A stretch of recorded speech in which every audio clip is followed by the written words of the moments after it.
and welcome back again.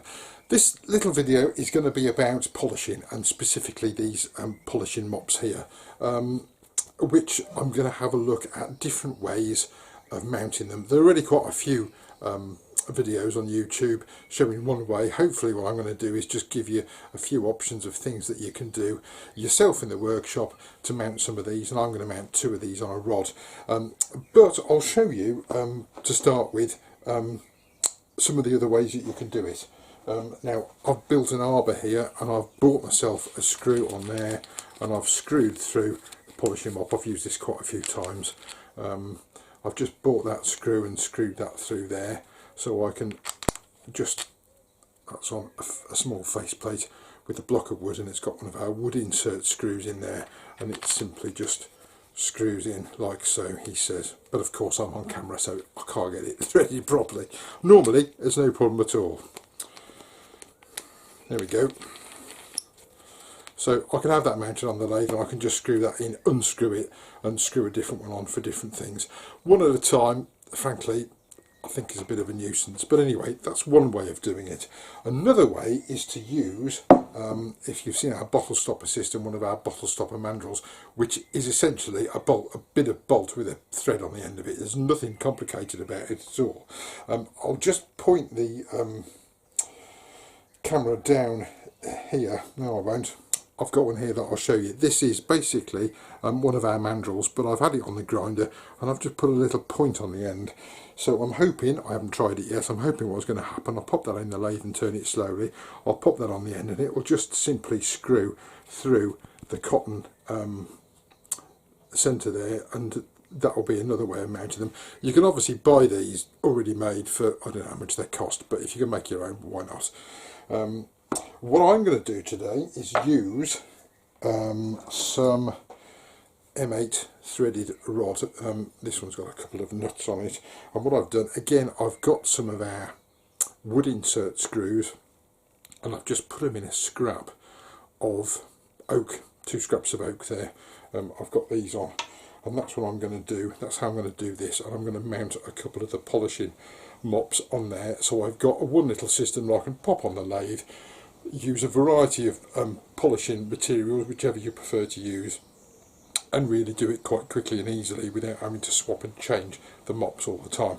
That's the idea. Let's see how we get on. So at the moment I've just got a standard one of our bottle stopper mandrels in there, and I'm so lazy I haven't bothered taking the jaws off the chuck, but I'm just going to take that out, and then I'm going to find where I put the other one that I've just shown you.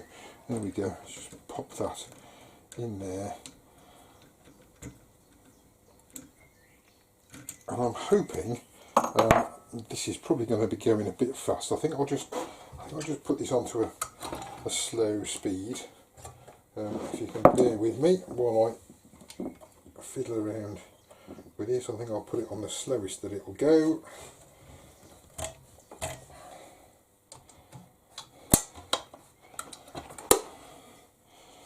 Let's just have a try of that. That's pretty slow, and I'm hoping what's going to happen is that I can just push that on there. There we go, and that's fed on there. It'll probably be best to do it by hand, to be honest, but that is one way of doing it, and threading your own polishing mop like so. Obviously you normally have it going a little bit quicker than that, but as I say, that's not what I'm going to do today. What I'm going to do is, when I've unwound this off there, is look at a permanent rod section. Right, and I've got here so my 2 little blanks. I'm just going to pop that on there like so. What I'm going to do is bring up the tailstock, get that nice and centre, and get a point in the centre. I'm just going to turn this roughly round, and I'm going to do the same with this other one.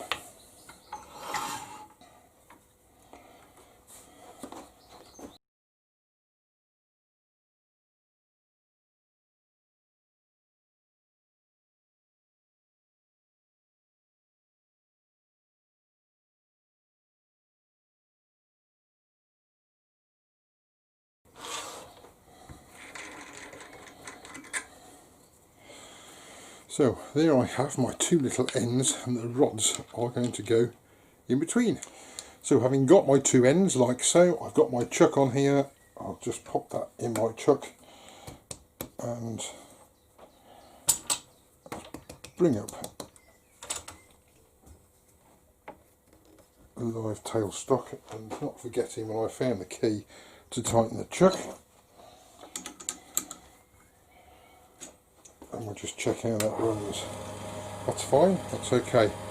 One of the reasons that we use this size of polishing mop, and this is a 5-inch one, it's the only size we do, is that when it's on there, this isn't a particularly big lathe, but when I'm polishing I quite like to get the item quite close to the bottom, and that means I can pull it out and see where it's polishing. If you have a giant mop, you tend to have to polish at the front and keep turning it back to look and see how it's doing. It's just my preference, but these will fit on pretty much even the smallest of lathes, so these are the ones that we find are the, over the years have been the most popular. So all that I need to do now is actually mount my polishing mops on here, and we're pretty much ready to go. First thing I've got to do is unmount this one. And this, as you'll see, is a stitched mop. Now you can buy a variety of mops. Some of them are stitched, some of them are loose leaf. We only supply one which is stitched, but what I'm going to show you in a minute is me unstitching one to make a loose leaf one, and you'll see, I don't know whether the camera will pick that up. I think you can see the stitching, so you can undo stitching the centre one and the next one in. Don't undo that one. Depending on how much loose leaf you want to have, and the looser the leaf the softer the polish. That's the way it works.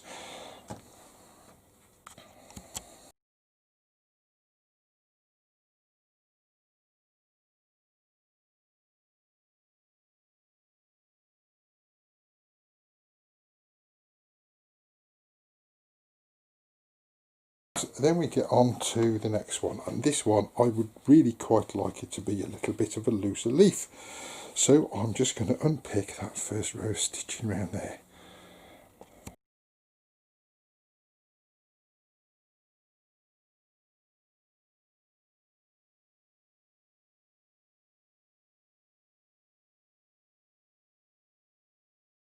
If you wanted to. There we go. So what we're now going to need to do is to feed this on. Now the holes in here are quite small, so I've got a little reaming tool. I'm just going to make that slightly bigger. You could use a screwdriver or whatever just to make it slightly bigger. Much easier to make a small hole bigger than it is to make a big hole smaller.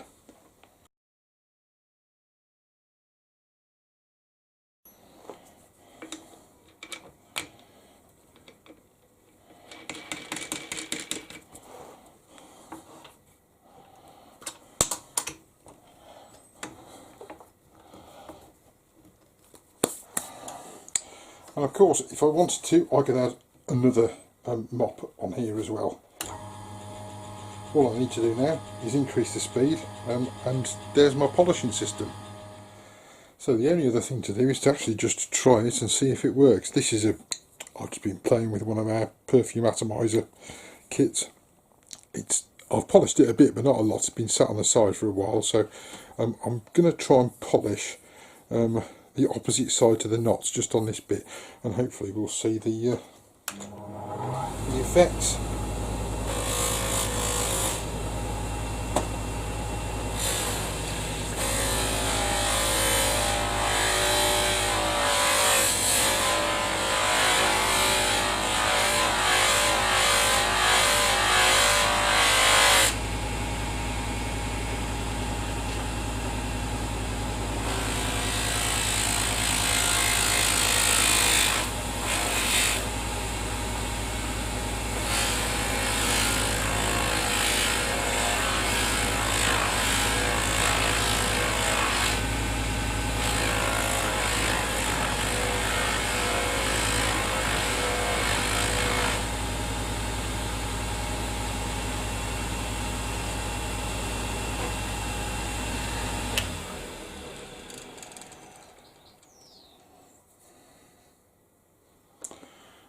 not sure if you'll see that.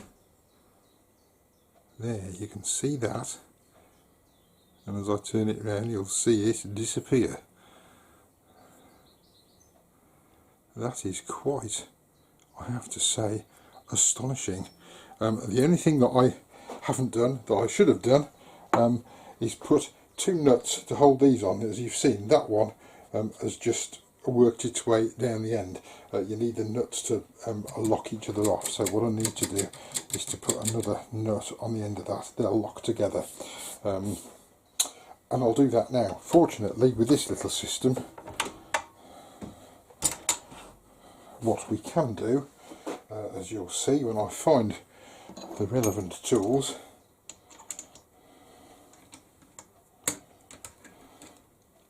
I can take it off this end as well. So I've added a third one, so I've got my brown and my white. I'm going to put some wax on this one, and I'm going to just have a play with a couple of bits and pieces, but basically I'll just take that off there and find my key for the chuck.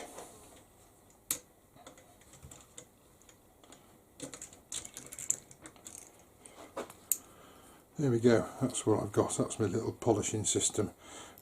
It's pretty simple, to be honest, just like me.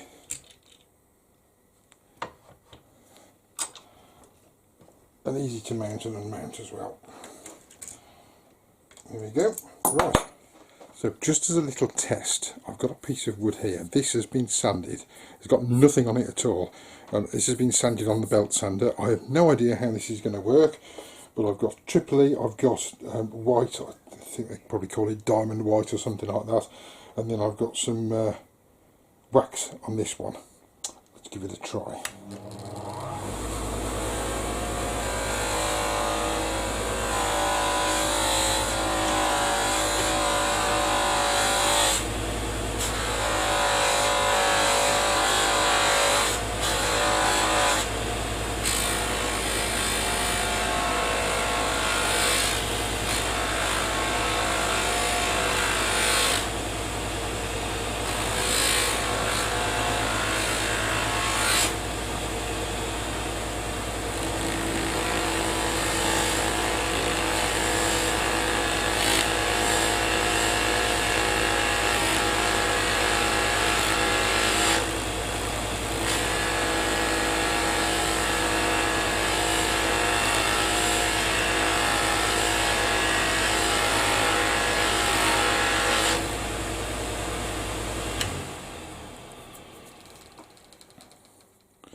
That is the bit at that end I haven't done. This is the bit at this end that I have done, and you can see, there we go, if we get that in the light, I'll say that is just sanded on a belt sander and then used on that system, and that, in my opinion, is absolutely astonishing, and I don't know why I didn't do it years ago. It feels lovely. So there we go, one pretty simple polishing system. As I said, we don't sell all the bit. We do sell these polishing cloths, we sell the wood insert screws, but the rest is really just an idea. So you can use, if you want to use a 10mm rod, you can use a 10mm rod. I've only used 8mm rod here because it fits in without a bottle stopper systems and that kind of stuff. So all the stuff I use is generally M8. So there we go, and that, I have to say, I'm absolutely chuffed to bits with. It doesn't take up much room. I can put that to one side, quickly pop it back on the lathe to do some polishing, and I think it's safe to say this is the way I should be polishing in the future. As always, if you need help or information with anything, just drop us an email. I'm more than happy to help if I can and have time. Until next time, we'll see you then. Bye bye for now. Take care.